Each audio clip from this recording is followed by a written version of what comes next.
Good evening, everyone. Today we'll be doing 16.1 vector fields and then 16.2 line integrals. The vector fields, each section where we'll just look at some vector fields, we'll plot vector fields, or we can even take you remember like a function of x and y, we can find the gradient of that function and we can actually make a vector field for the gradient, because the gradient's a vector, right? We make a gradient of that vector field. But first we'll talk about where is this stuff applied. So these images here, I just want to point out, that's I guess one of the more recent hurricanes to smash into the U.S. This is just Hurricane Matthew back from October 2016. As you can see, it's just these little arrows in there. That's the vector field. And it's just representing like they're the wind velocities. So vector fields can be air velocity, air velocities. It can also be ocean currents. But this is just an example. Those are just some images taken. You can see that eye there where it's red. Just from Matthew, Hurricane Matthew back in October 2016. And you see them going in different directions. You see them spinning around. So that's what we're talking about. 16.1. There's some more right there. The length of the vector definitely is longer when it's stronger. If you're talking about a wind velocity, the vector would be longer. But these vectors would get so long they don't get all crammed in. Does that make sense? So it's a good idea. They color code these, or of course where it's red, they're stronger. They're stronger. But you'll notice in the vector fields we have today, we can look at it where it's actually the length of the vector is longer than it's going to be for value that we put in there, etc. But we'll also look at one like this where everything is just made like a unit vector. That's what's happening here. We're just taking the vector, making them all unit vectors, but using a coloring to indicate the strength. Because we get it, all the vectors would jam into each other. It'd be hard to read. So, do you have that 16.1 to 16.2? That's what I titled it. I just titled it, 16.1 vector fields. And we'll actually start with number 2. I thought that's a better one to start with. Where we just talk about how do you plot points in a vector field. So here's 4 vector fields. The one with the 6 parentheses x plus y. And you see the x and y components. There's an 8x, 8y. I can start with that 8x, 8y if you want.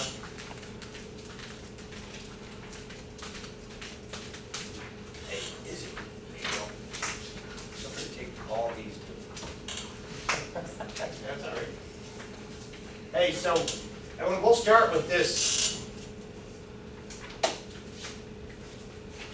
1 8x, 8y, and I'll put that on the board. It's a vector field, and it's a vector field composed of x and y, and it's equal to 8x, 8y. I'm like, well, how do we get started? So I'll actually hit the light just so we can figure out how can we start plotting vectors in a vector field for what we have here. It's very simple. Just pick a point. And you can pick the point, let's just say for our first example, how about 1, 1? So everyone at the point 1, 1, and what do you do with these values? Notice I just picked a random point. What do I do with these points? Plug them in. Plug it in. What do you get for the vector? 8, 8. So at the point 1, 1, what's the direction of that vector?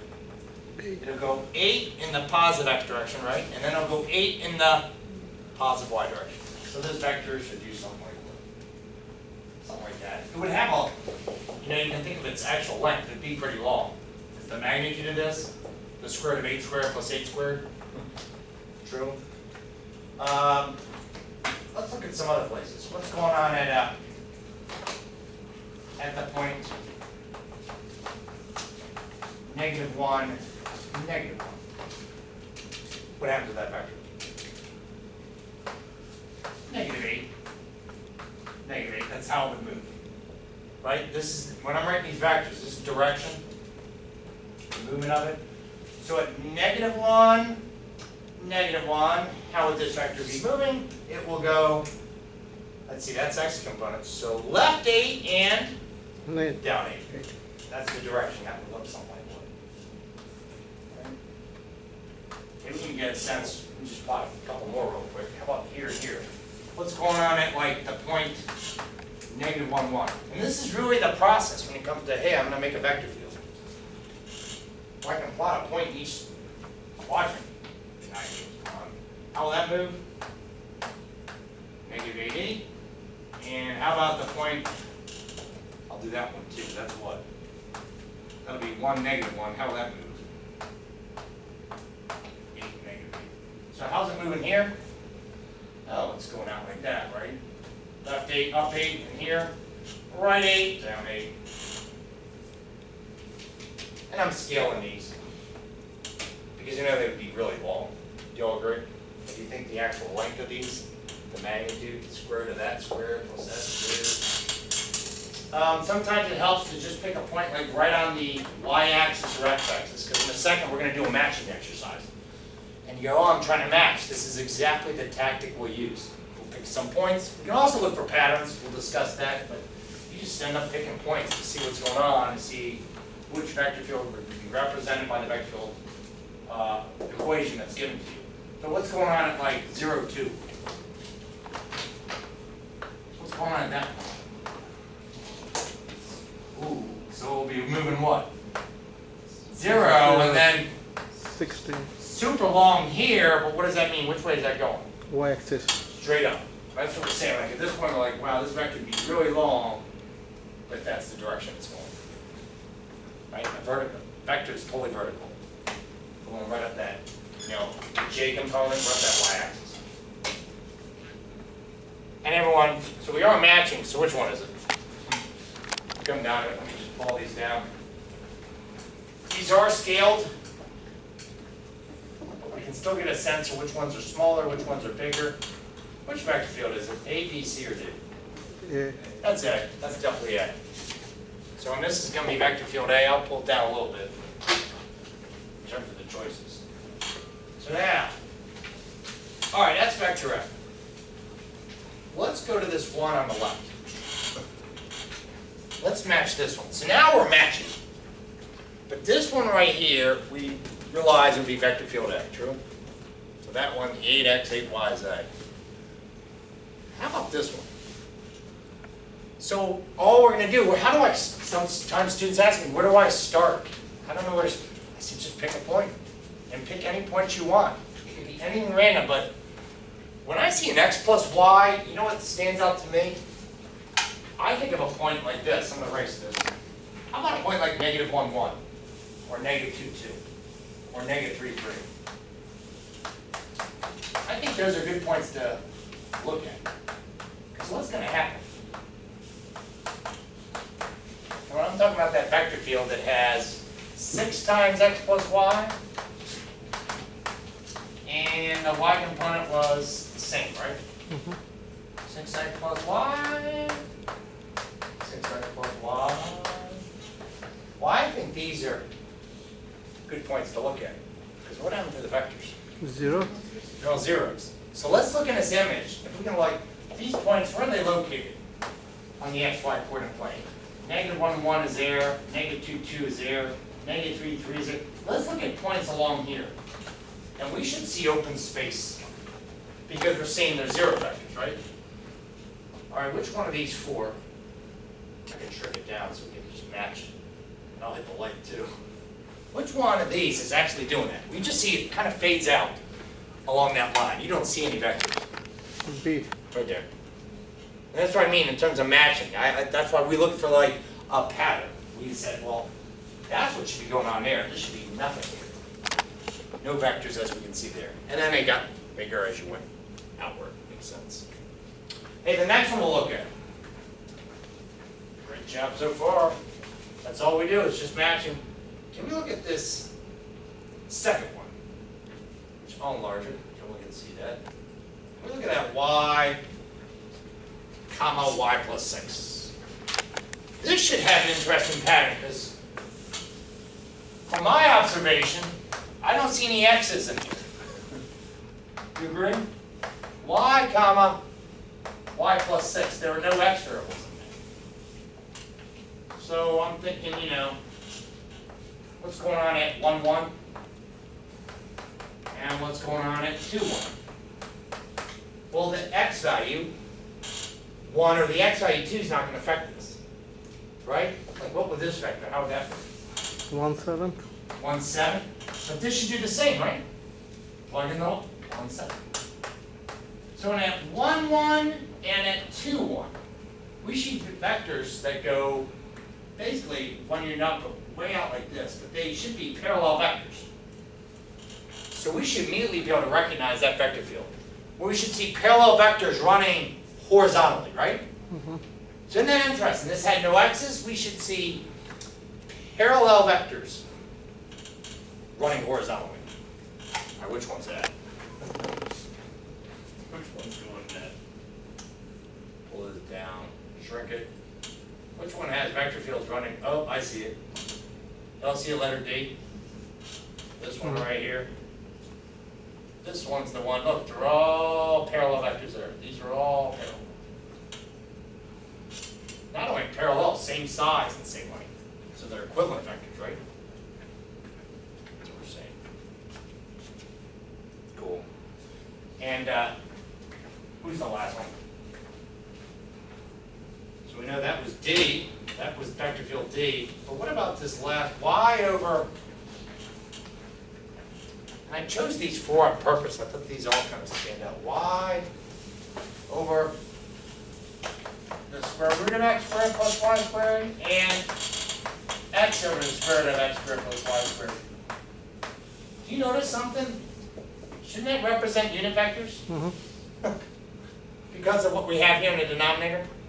So in terms of the vector field, we should find a vector field where they're all unit vectors. You'll notice in this representation here, it's dividing out the magnitude of x squared plus y squared, right? There's some y and x. So even at like, what's going on at 1, 1? You have a vector that should be 1 over root 2 and 1 over root 2, but that is a unit vector, right? So this is different from all the other 3. Every vector should have the same length. Every vector in the entire vector field should be a unit vector. And which one did that? Pull this down. I want to see letter C. I want to hit the light so I can see that. Check it out. This is the only vector field where all the vectors, as you can tell, are the same length. And they're all unit vectors. I mean, plot points like we said before. Cool. Hey, will you flip that page over? We don't have to do all these, but these right here, this is, you look at me and go, well, those are all the same length. Well, this is called a unit vector field. And what's going on here is, look at all the formulas at the top, all largest. It's just some software like WinPlot will only make unit vector fields. So, because all these vectors, they get longer and longer and longer, like the last one. Last one was a better representation, but these will get longer and longer and longer, and they'll run into each other. So this is very similar to what they use when they're talking about those hurricanes. They'll just use vectors like this, but they'll color code it to show where they're stronger or longer in length. That would be easy to recognize. And when you see no x's, so shouldn't we see patterns horizontally? I think this will be easy to recognize. What would happen at -1, 1 on that y component? 0. Yep, it goes 0. That would be easy to recognize. What I want us to, sometimes this can be confusing. Like, how do I know? You know, you're doing it on a test. How do I know which one's y comma x and negative x comma y? Because if you plot points like 1, 1 and -1, 1, or 1, -1, I don't know if that gives it away so much. And students get a little worried on a test. So the point I recommend on a y, x versus negative xy, I'll write them both down. Yx, what was the other one? Negative xy. Negative xy. I recommend looking at a vector like this. At a point like 0, 2. The only reason I'm choosing it, I picked something, whoops. I picked something right on the y-axis, or some point right on the x-axis. And it should stand out to us. When these almost look something similar, yx, this has x and y, a negative and a positive. So how should this move? 2, 0. 2, 0. So at the point 0, 2, I'll plot it. Because on all these vector fields, they kind of look the same. At 0, 2, how should it move? Go up. 2 to the right, Right, yeah. right? The positive x, and then doesn't go up. But No. so we should see a vector that does something like that at the point 0, 2, right? And then how about here? What should we see in terms of here's your x-axis and y-axis? All right. At this point, the vector should do what? Negative 0 is just what? 0. Aha! So I picked this point on purpose so I could identify two vectors that are totally different from each other. And then we can go back in here, I'll hit the lights. Which one at this point looks like that, and which one at this point 0, 2 looks like that. We should go find it. So that's what I was saying. I didn't want you to get stressed out like turning dash and go, I plotted 10 points, I still can't tell which one is which. You can find that one point that stands out. So when I'm looking, look at number 4. I see it. Number 4, I see the vector that's shown up like that. You gotta be this one. YX. Yep, the y-axis. Now this one, let me see, where's that? Let me pull that down. It doesn't look like the one in the bottom left corner. I gotta pull this up. There we go. Look at that top left corner. Everyone see that thing? Right? See what's going on right around here? I'm just gonna point with my fingers. But right around here, see these? That's gotta be this one. So that's what I was saying. When it comes to, I can just pick any point? Yeah, but sometimes picking points right on the x or y axis gives it away in the matching vector. Cool. Okay, great job with that. Couple more things before we move out of vectors. We'll spend most of the time today on 16.2 line integrals is, what about three-dimensional vector fields? Can they be three-dimensional? Absolutely. So and just for that, I gave you a sheet. You'll probably see it with three-dimensional.